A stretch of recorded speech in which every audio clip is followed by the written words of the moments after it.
Artistically, I am interested in shoe design. I like bright colors, but I don't wear them. One of my major influences is Bapes.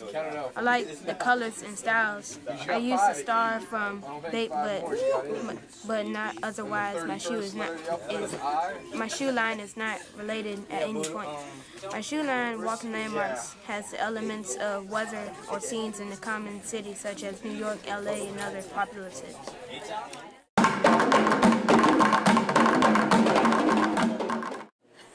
Stop. Stop it off. Over there. I'm reading. No. I don't think I know that she speaks English. No. She teaches French. I'm going to eat though. Be sure. I'm going to eat though. So what's this? Well, that's what hey, basically for the first time, pictures came out, what's called Nobody. Elizabeth was a little bit shaky, but she did all right. Well, we're working on a project to see if we can do pictures, going out to public, going to landscapes and take a picture of flowers, and just to see if how we deal with pictures and how we learn about what he taught us so far. Yeah. What was it about?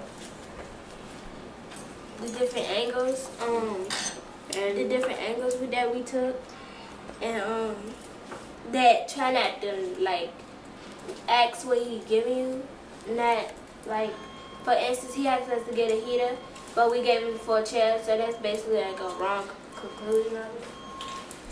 So we gotta get better at what we doing. And he wanted to show us how like to zoom in on the picture and not like shake the camera so the so it won't come out blurry. Thank you, guys. You're welcome.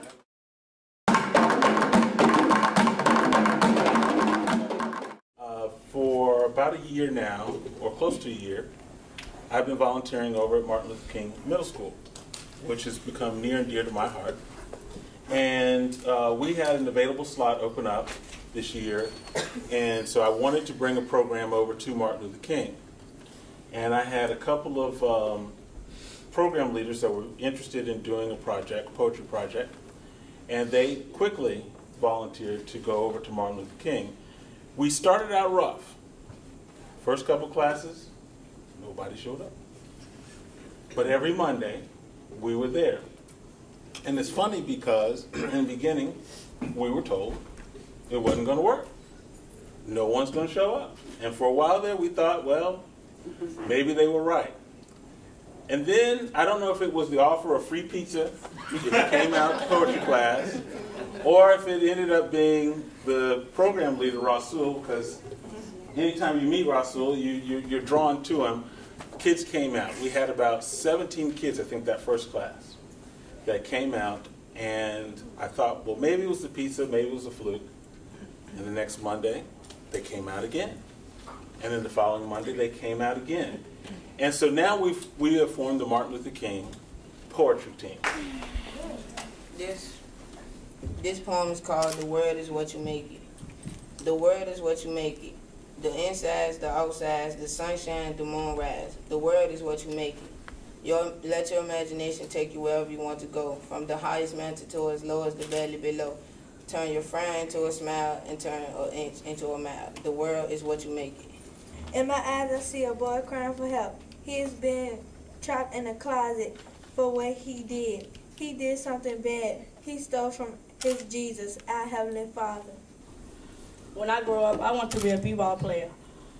Not because everybody's doing it, because I want to play and get a good contract. Making money is what I want to do. That's why I'm in school now. This poem is called What I See Around Me. Whenever I see a dead body, I faint at the sight of blood. So bad my knees hit the ground. I say to myself, I am so glad that's not me, but at the same time I feel sorry for who is laying down on the ground. At first people say they want to die, but all I want to do is cry. Instead of dying, I want to live. My poem is called My Deepest Fear. My deepest fear is quicksand. It pulls you down as fast as it can. The harder you fight for your rights, the surroundings pulls you down. Stress, can't eat, can't sleep. So your surroundings can make you feel low, real slow.